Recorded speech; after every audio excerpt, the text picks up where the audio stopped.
What I want to do in this video is review what we learned from our chemistry classes about oxidation, and the opposite of oxidation, reduction. And then see how what we learned in our chemistry class relates to the way that a biologist or a biochemist might use these words. And hopefully we'll see that they're the same thing. So just as a bit of review, if you watch the chemistry playlist, oxidation, you can view it. And actually there's a famous mnemonic for it. It's, oil rig, where the oil tells us that oxidation is losing, and I put it in quotes because you're not necessarily losing the electrons, but I'll show you what I mean, is losing electrons. This is what you should have learned in your chemistry class. And then you also learned that reduction is gaining, and I'll put that in quotes as well, is gaining electrons. And I put that in quotes because you're not necessarily gaining the electrons, you're more hogging it. And the reason why it's called reduction is because if you are gaining electrons, your notional charge, if you really were gaining them, is being reduced. And the reason why this is called oxidizing is because you tend to lose electrons to oxygen. Although it doesn't have to be oxygen, it could be any molecule that will hog electrons away from you. And I think a nice example would be fair to kind of make this a little bit more concrete. Let's say I took some molecular hydrogen, it's in a gaseous state, and I were to combust that with some molecular oxygen. This is what happened on the Hindenburg. They fill a balloon full of hydrogen, and you get a little bit of spark, expose it to oxygen, and you're going to have a big explosion. But in the process, for every mole of molecular oxygen, if you have 2 moles of molecular hydrogen, I'm just making sure the equation is balanced, you're going to produce 2 moles of H2O plus a ton of heat. This thing is really going to blow. Plus a lot of heat. What I want to do, we could talk about the Hindenburg, but really the whole reason why I even wrote this is I want to show you what is getting oxidized and what is getting reduced. So in this situation right here on the hydrogen, molecular hydrogen just looks like this. You have a hydrogen-hydrogen bond. They're each sharing an electron with the other one so that they both can pretend that their 1s orbital is completely filled. So they're not losing electrons to each other. They're not hogging electrons one from the other. So we say that they have a neutral oxidative state. They haven't gained or lost electrons. They're just sharing them. And the same thing is true for the molecular oxygen. And here you actually have a double bond with the 2 oxygens, but they're both oxygens. So there's no reason why one would gain or lose electrons from the other. But when you go on this side of the equation, something interesting happens. You have, for every oxygen is connected to 2 hydrogens. And the way to think about it is that oxygen is hogging each of these hydrogens' electrons. So hydrogen has this 1 electron, it's a valence shell. The deal with most covalent bonding is, hey, I give you an electron, you give me an electron, then we both have a complete pair. But we know, or hopefully we can review, that oxygen is much more electronegative than hydrogen. This is a little bit of glucose reminiscent that's left over from our cellular respiration video. You can ignore it for now, but I'm actually going to connect all this in a future video. But if we look at our periodic table, if you remember from the chemistry playlist, electronegativity increases as we go to the top right of the periodic table. These are the most electronegative elements over here. These are the least electronegative. And all electronegative means is likes to hog electrons. Let me write that. Electronegative just means likes to hog electrons.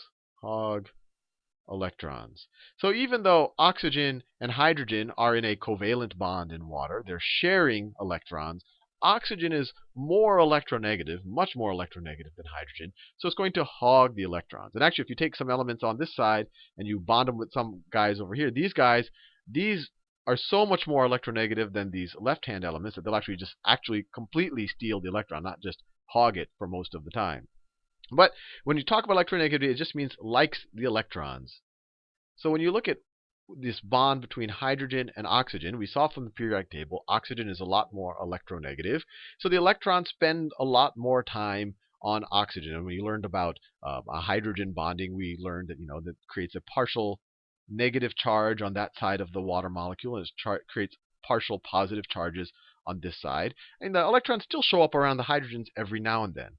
But when you talk about oxidation and reduction, you say, look, there's no partial charge. If one guy is kind of hogging the electron more, for the sake of oxidation states, we're going to assume that he took the electron. So for an oxidation state, we'll assume that the oxygen in water takes the electron, and we'll give him an oxidation state of 1 minus. Or the convention is you write the charge after the number for oxidation states, so you don't confuse it with actual charges. So this has a 1 minus because from an oxidation state point of view, you're saying it's taking the electron. It's gaining the electron. That's why I put it in quotes, because you're not really gaining it. You're just gaining it most of the time. You're hogging electrons. And likewise, this hydrogen, oh, let me be careful. This isn't, he got 1 electron from this hydrogen, and he got another electron from this hydrogen. So instead of saying 1 minus, it should be 2 minus. It should be 2 minus, because he's hogging 1 electron from here and 1 electron from there. And in general, when oxygen is bonding with other non-oxygen atoms or non-oxygen elements, it tends to have a 2 minus or a -2 oxidation state. So if this guy's 2 minus because he's gained 2 electrons, let me write that in quotes, gained 2 electrons. We know that he really didn't gain them, that he's just hogging them. These guys lost an electron each. So this guy's oxidation state is going to be 1 plus, and this guy's oxidation state is going to be 1 plus. So you could say, by combusting the hydrogen with the oxygen, that the hydrogens, before they had a 0 oxidation state, right? Each of these hydrogens had a 0 oxidation state. Now they have a 1 plus oxidation state because they lost their electrons when they bonded with the oxygen. So we say that these hydrogens have been oxidized. We say that the hydrogen has been oxidized. So due to this reaction, hydrogen has been oxidized. Why has it been oxidized? Because before it was able to share its electrons very nicely, but then it bonds with oxygen, which will hog its electrons. So the hydrogen is losing its electrons to the oxygen, so it's been oxidized. Similarly, the oxygen, due to this combustion reaction, due to this reaction right here, has been reduced. Has been reduced. Why has it been reduced? Here it was just sharing electrons. It wasn't losing or gaining it.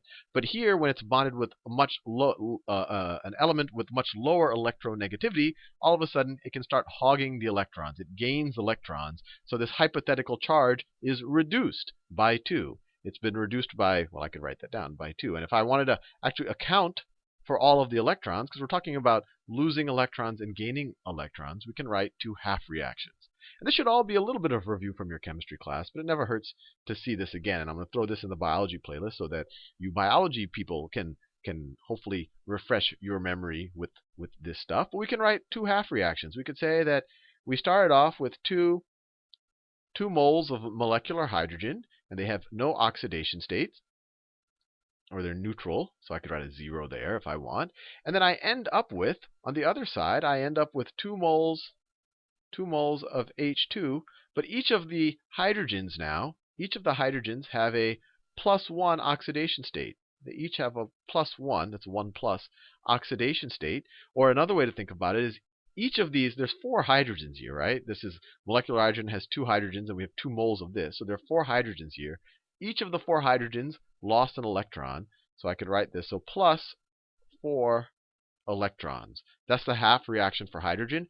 It lost 4 electrons. So this is another way of saying that hydrogen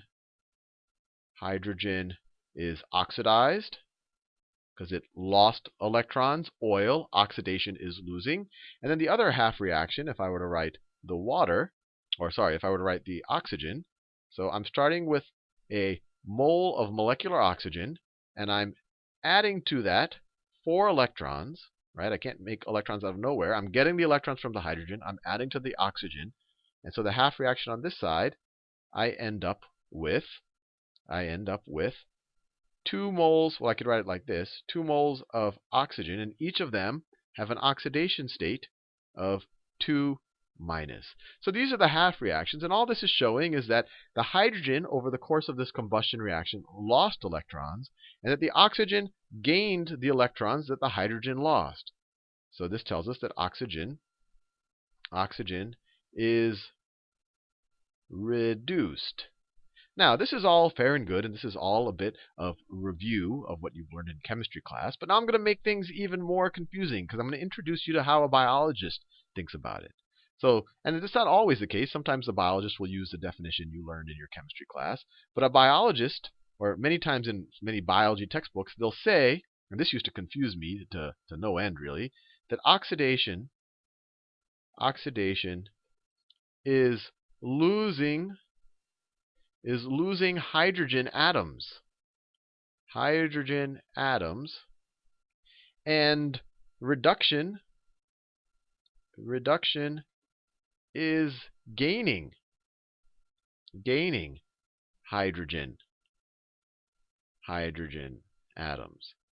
And at first when I got exposed to this, I was like, I learned it in chemistry class, and they talk about electrons, hydrogen atoms, it's a proton and an electron. How does it relate? And the reason why these two definitions, this is really the whole point of this video. The reason why this definition is consistent with this one is because in the biological world, let me write this here. In the biological world,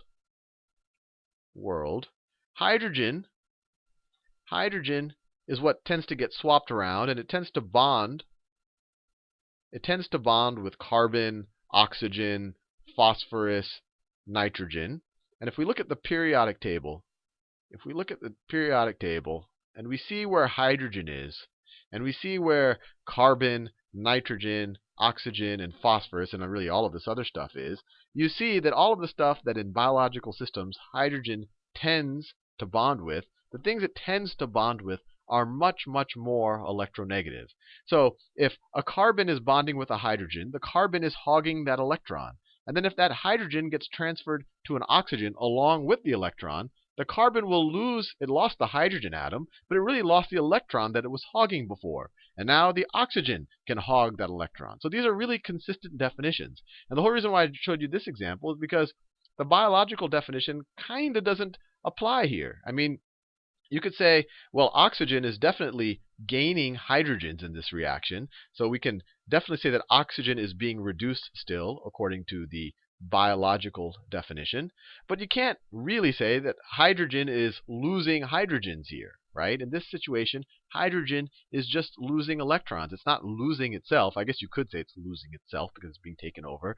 But the biological definition just comes from the same notion that when hydrogen bonds with most things in biological compounds, it tends to give the electrons. So if a carbon loses a hydrogen and gives it to an oxygen, the carbon will lose that hydrogen's electron that it was able to hog, and now the oxygen is hogging it. So the carbon would be oxidized and the oxygen would be reduced. Hope that doesn't confuse you. In the next video, I'll show you a couple more examples. And the whole reason why I'm doing this is to apply this to cellular respiration, so that you don't get confused when people say that, oh, the NAD is being reduced when it picks up the hydrogen, or it's being oxidized when it loses the hydrogen, and so forth and so on. I wanted you to see that these are the same definitions that you learned in your chemistry class.